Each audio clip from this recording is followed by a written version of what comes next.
would like to start playing as well as I did, and actually I'm on the way back, and it's really good. I've been changing a few things in my swing, and I didn't like them, and I've been working. I knew my success was going to go down, but over the long haul, it was the right thing to do. This is a weird way to dive into the greatness of Tiger Woods, but let's start by talking about a time in which he was not so great. The year was 1998, and Woods won just once on the PGA Tour when he held off a journeyman named J. Don Blake. One win and fourth on the money list is still pretty good, yet compared to the year before and the incredible run that followed, Woods' 1998 was kind of a dud.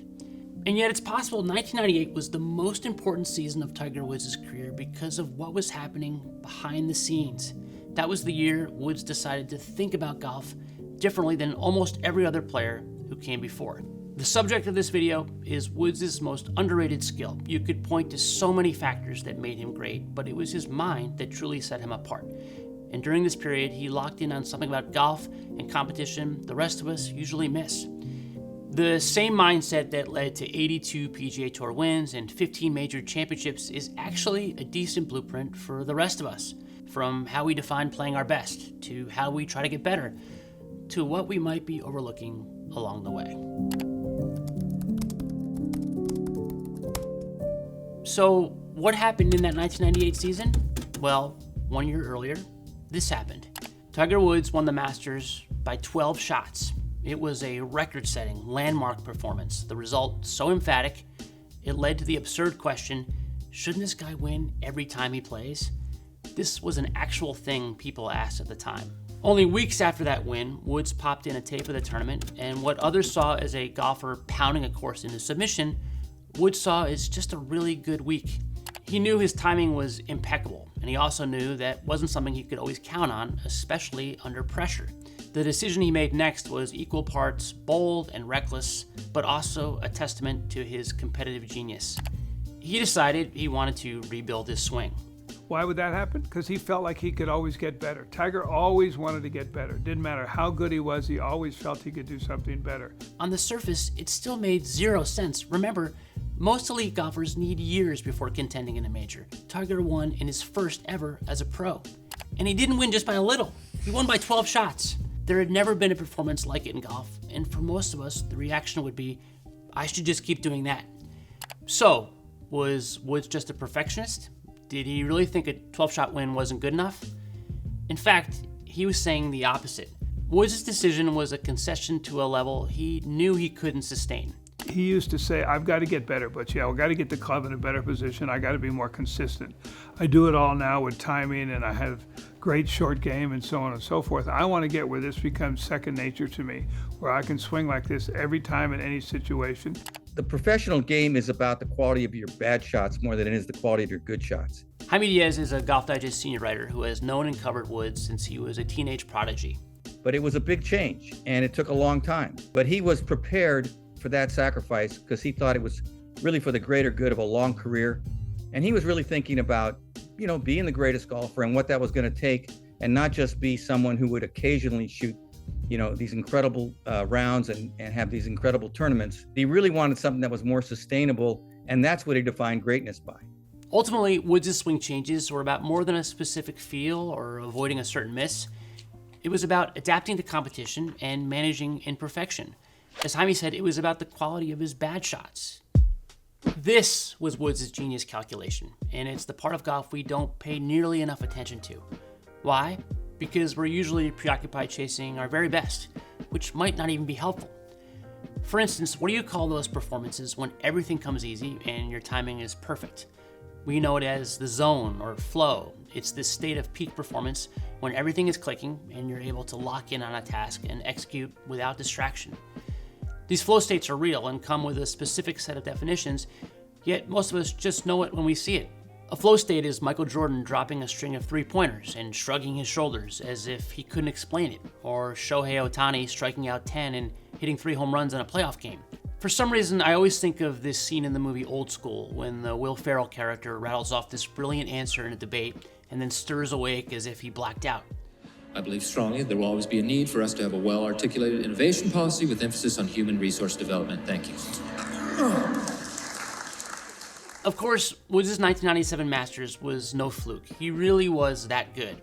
But flow states are still outliers because they make things feel simpler than usual. That's why Michael Jordan shrugged his shoulders that time in the NBA Finals, and why Tiger Woods was worried watching the tape of the Masters. Both recognized it shouldn't be that easy. This is how Woods described it in his book, How I Play Golf. I'd struck the ball great that week, but by my standard, I felt I had gotten away with murder. From a ball striking standpoint, I was playing better than I knew how. Those words, playing better than I knew how, is Woods talking about flow. I would think if you looked at it and you probably asked him, there was a sense of just absolute connection to what he was doing.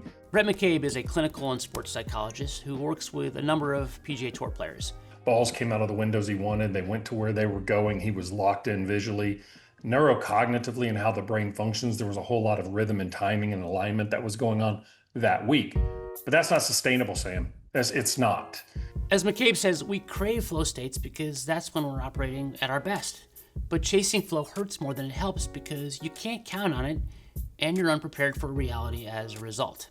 If we promise ourselves that we have to be in flow in order to compete, what we do is we undercut our competitive capacity, our ability to compete with a variety of different conditions that are presented to us. Why would we ever want to take that away from ourselves as competitors?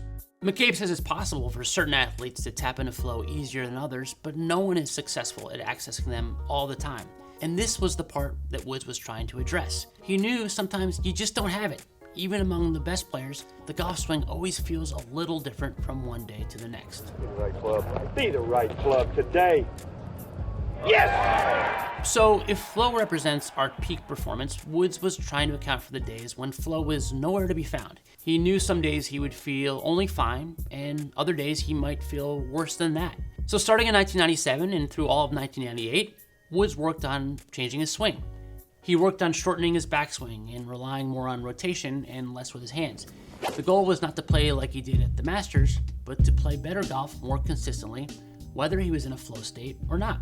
Woods called this wanting to win with his B game, but it connects to another psychological theory called a window of tolerance. That might not be a phrase you're familiar with, like the paradox of choice in my last video. It's a concept that originated elsewhere.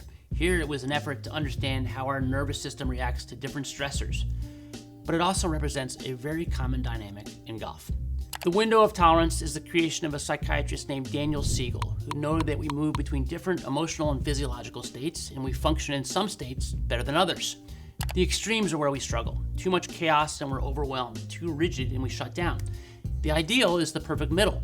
Siegel calls this harmony, but it's essentially the same as flow. It's an optimal state, but not always there when we need it. How well we manage when tilting in either direction is our window of tolerance, and the broader our window, the greater our resilience. It means we can be pushed out of that perfect middle and still find a way to function. We might be agitated or uptight, distracted, angry. Your window of tolerance isn't measuring how well you can execute when everything feels great. It's about the days when everything feels off, but you still find a way to push through. So stop for a second. What does this sound like? It sounds a lot like golf. Some days you feel great, other days you don't. Putts don't fall. You're pushing everything right. Or maybe you're just jittery over the ball. The mistake is assuming that good golfers don't have days when they are out of sorts. Of course they do.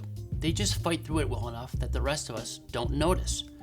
One of my favorite golf moments was when Annika Sorenstam played in a PGA Tour event, the Colonial. I was there in person. There was a ton of pressure on her since she was doing something a woman hadn't done in decades. And then she did this.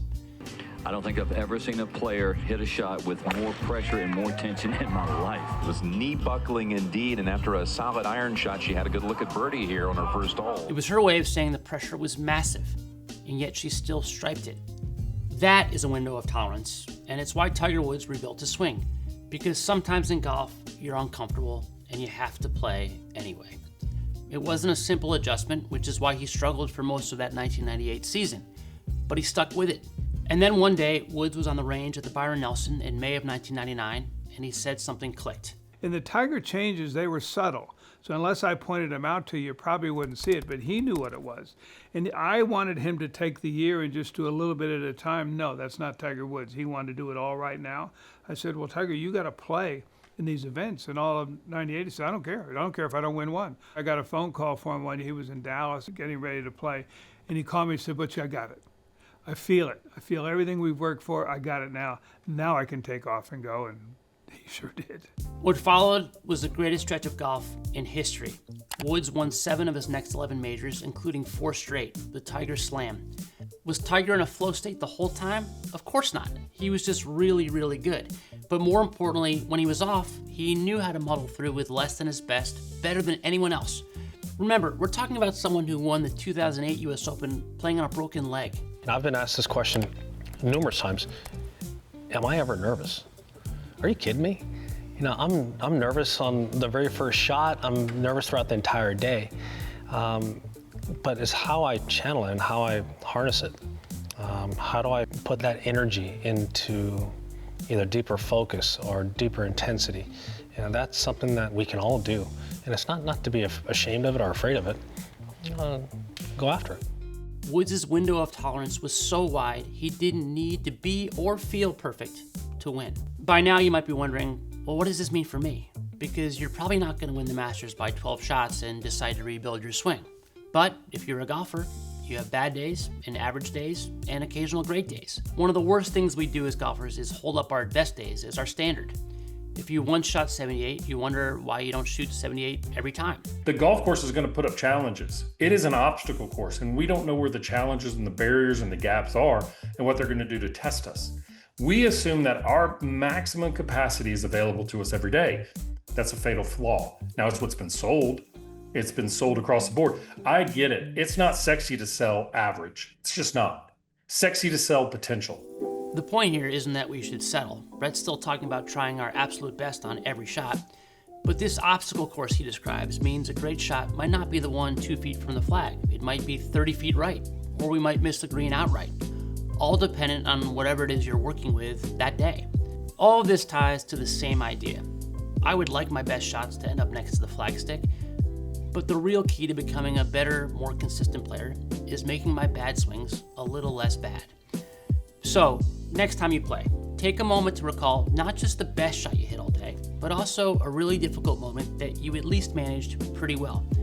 That's a different kind of progress, but it might be the most important kind. It's the kind Tiger knew he needed if he wanted to be truly great. And at least in his case, it seemed to work out pretty well. Thank you for watching. If there are topics around the mental game you'd like us to cover next, let us know in the comments below. My tendency is to hit the ball a little low when I'm nervous. I don't get the ball up in the air and won't care. You get nervous? At times. When dealers got face card and I got 16, I get really nervous.